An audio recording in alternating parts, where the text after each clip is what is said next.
this is such a huge advantage, and it's not like these guys are doing anything wrong. It just gives an opportunity for rookies or some of the local guys to come out here and be able to make that top 40. Top 36, actually. Yeah, that's what it takes. So now, those riders in the B group would really have to hustle. Maybe in a last chance qualifier would be their best opportunity now where we take the top 4. We'll watch the final A group session here. There's Dax Bennick. I think Bennick on the 59 might have lost his best time failing sound testing as well.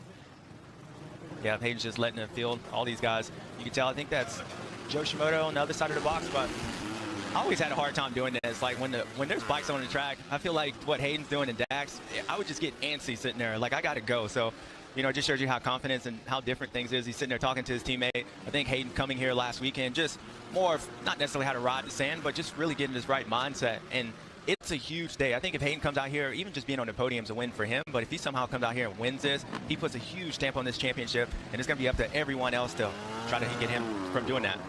Go to JT. Well, it's so interesting, the difference between the first qualifying session and this one. There's absolutely no urgency by these guys to get out there and set a fast lap because the track has kind of gone away. You're going to see all the bumps and the ruts have kind of set in. So they're really not going to be able to better that time.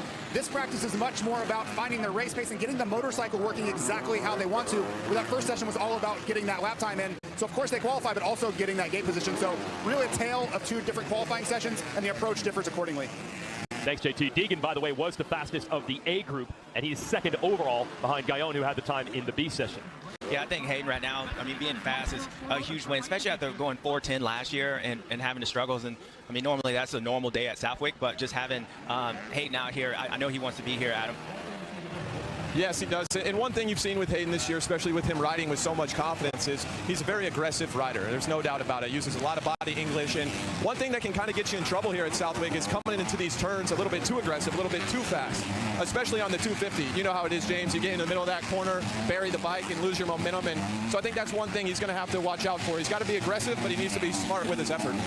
Absolutely. And just expanding on that, that's what Hayden's biggest issue was last year. I remember watching him at some of the other races and him being super aggressive. And then he came here and he had that same riding style and he was just burying it in corners. And you could just see from the first lap to the end of the moto, it's like it was just killing him, his confidence. Because he was at that point, he was really fast. He was being able to hang with Hunter Lawrence. And then he came to this track and he was getting past. And it was just literally on how he was riding this track. So let's see. I'm sure he's worked on that. And I think we'll find out how much he has improved from last year today.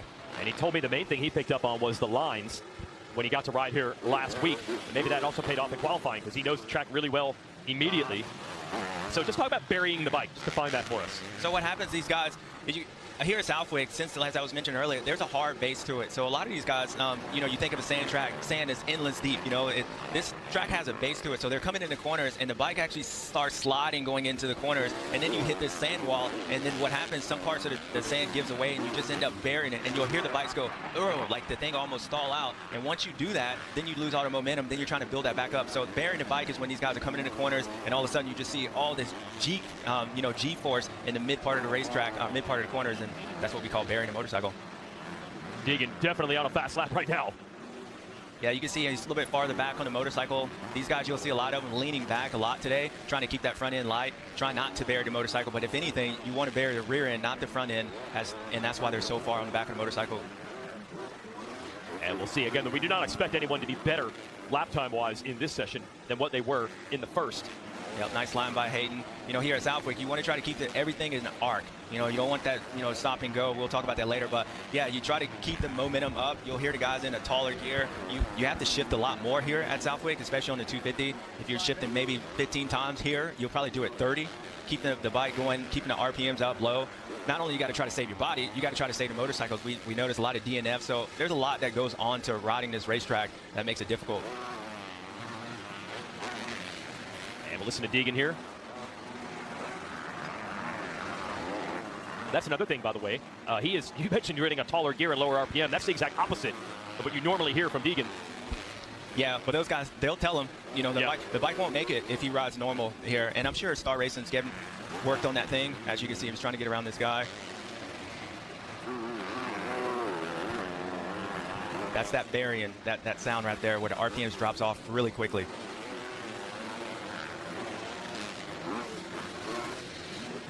I got to imagine, though, it's hard to resist the temptation. You want to go faster, and you think the first thing you do is ride harder. But it doesn't always work in that fashion. No, it doesn't always work in that. And again, you're going to see the bikes, a lot of two-wheel drifts around here getting into the corner. So my partner down there, Adam, probably got a little bit more on that. Yeah, guys, to Weege's point, that was always my problem out on the track, is going out for the second practice. You know the lap time is not going to be fast, but I just needed to, some guys just need to see their name on the top of the board for confidence reasons, and that was certainly, that was certainly my deal. I think it's really important to kind of get the day started off snowballing in a good direction. And this guy might be trying to do that, Adam. This is Max Anstey. So we briefly mentioned he did lose his best time from the first session because he failed sound check, but we know he's capable on sand. Max, the Englishman, back with Monster Star Yamaha. He was racing for Firepower Honda for the last 2 years in Supercross, was going to move to Star next year.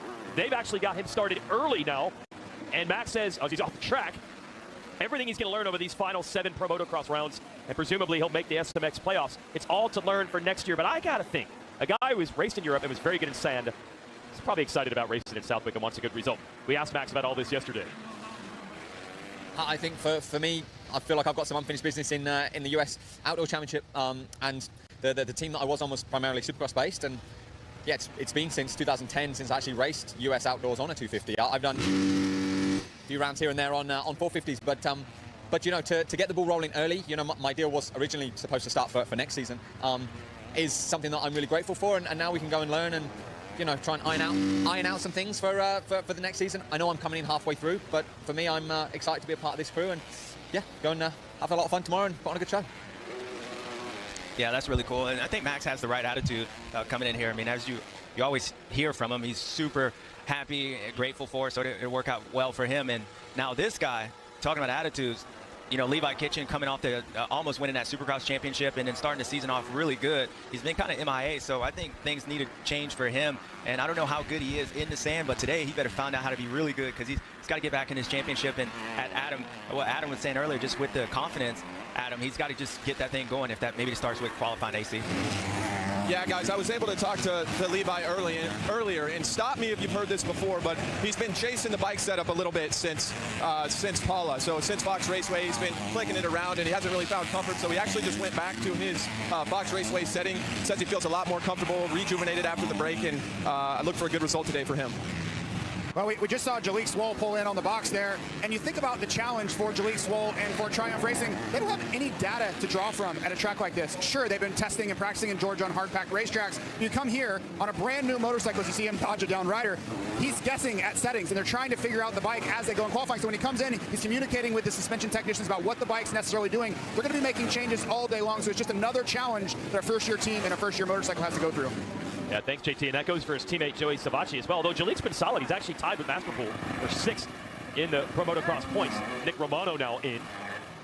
Yeah, just to expand on what JT was saying, sometimes, like, for sure, it's a challenge for these guys in the team to really kind of know a base setup coming into this racetrack. But I can almost say sometimes that's a good thing, because if you know, like, okay, we don't know if the bike's bad or good here, so you don't come in with this preconceived notion that it's not going to work here. So a lot of these racetracks they're going to, especially here at Southwick, they might just be like, okay, find it out and really just figuring out the motorcycle and kind of basing things off of that, instead of being like, well, we know our bike doesn't work good here. This is great. Reverse psychology. Sometimes less knowledge is better. Yeah, maybe I should just be a team manager, because that's what I would be saying. I'd be like, we don't know, so you can't have any kind of stigma. But we know one thing: Hayden Deegan's riding really good right now as he tops this qualifying section. Yeah, he is the fastest, but again, that came from the first. It is Tom Vial who's fastest on track right now. So I ask you this, James. We build up so much. The B group's going to be fastest, but what really matters? Is it better for Vial to be the fastest guy now as the track got rougher, even though it won't show in qualifying? For Tom Vial, absolutely. Yeah. Because, I mean, I think anytime he can beat Hayden, whether that's getting out the truck, going down to the gate, I think he needs to start doing that for confidence, as we're looking at Joey Savacci run off the track, almost hit our camera guy in front of us. But, yeah, I think for Tom Vial, like, he's been fast all year long, and High Point, as JT mentioned earlier, was a pretty, tough weekend on him in points, but just mentally. So, yeah, him being fast right now, I don't know necessarily how much that bothers Hayden, but it's definitely going to help Tom to come in here and be that fast. As we're watching Kitchen talking to the Monster Pro Circuit Kawasaki crew in the mechanics area, we're watching Savacci, that's Swoll's Triumph teammate. Savacci is actually 3rd fastest overall, but again, all those times coming from the first session. Savacci on track right now is 9th quickest. Yeah, Joey, look like that. Oh. Yeah, and that's burying the motorcycle. And what I was mentioning earlier, you want to bury the rear end, not the front. What happens with the front is exactly what you just saw with Joey. The front buries in there, everything stops, and you just fall over. So that's Southwick for you. He goes down in this corner on the inside, and I said it's a hard base to it, so he probably front end starts sliding, he buries it in that corner, and then he actually misses that berm. So he didn't necessarily fall over, but that's Southwick, and that's how quickly things can go as he had a pretty good lap going at that moment. Yeah, he might have moved a little further up for this session. Again, he was only 9th fastest at the moment. Chance Hymas second in the championship, checking into the mechanics area as well. Now Masterpool in. Definitely took on some roost. Look at the front of the bike's covered. Yeah, you'll see a lot of these guys, especially in practice, going into the pits. And right now, the mechanic is probably just stiffening it up, you know, either clicking the thing in, making it stiffer so the thing holds up more, or maybe they're softening it, because a lot of times they'll come in here, they'll slide the forks down, try to make the bike taller in the front, make it longer. So that's probably what they're doing, JT.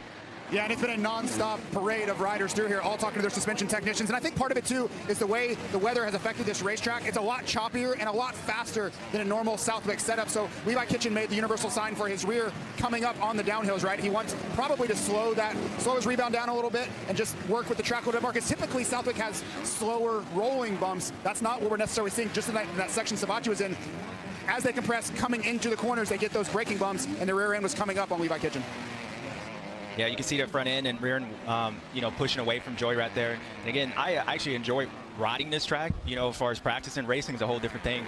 Riding it was fun because the way you got to ride it, it's almost like if you surf. You got to be able to read the wave, and these guys got to be able to read the sand because every lap it changes. I mean, sand moves around, and so you'll see a lot of these guys, they'll start low, and they'll just move up in top of the corner, and especially with a lot of these berms. So you got to get to the bottom, move up to the top, and make sure you don't go too tall, and it's a fun way to ride Southwick. Savatgy really identified sand as his weakness, spent his offseason, which was long because he didn't race Supercross, working with his old rival, Zach Osborne, who's now his trainer and coach. And they went down to Croom in Florida, the famous sand pit. I'm sure you spent some time there in your racing days and just worked on sand for months. Yeah, and the difficult part, and the reason why guys struggle is because, as I said, it's a sand track, but when their front end and rear end's pushing it, like right here off the bottom part, that's hard. That's super hard. So you have this really hard base, almost like throwing sand on concrete, and then you get into the sand. So what happens is those guys start sliding, and then they hit the sand part. And if you go to a normal sand track, it's a lot different than it is here at Southwick, and that's why it makes it such a challenge. And that's why we see so many bikes and so many people talking to suspension techs and mechanics in the mechanics area. We check in now with Kitchen again, who's back on track. See if I can get a good one. The guy down there, he's like, man, I don't know. I don't know what's up, man. I don't even know how to ride this thing. And the mechanic's like, oh, what do you want me to do? So, no, I'm laughing because I've been there many, many times, and I'm sure Max would be all right for the race. Hard to find a perfect solution. Is that the problem? There are no magic bullets There's here. no magic one. We're looking for it. And Kitchen's out. I think that might be, is that Pierce Brown right behind him? 39? Yeah. So that's Brown right behind him.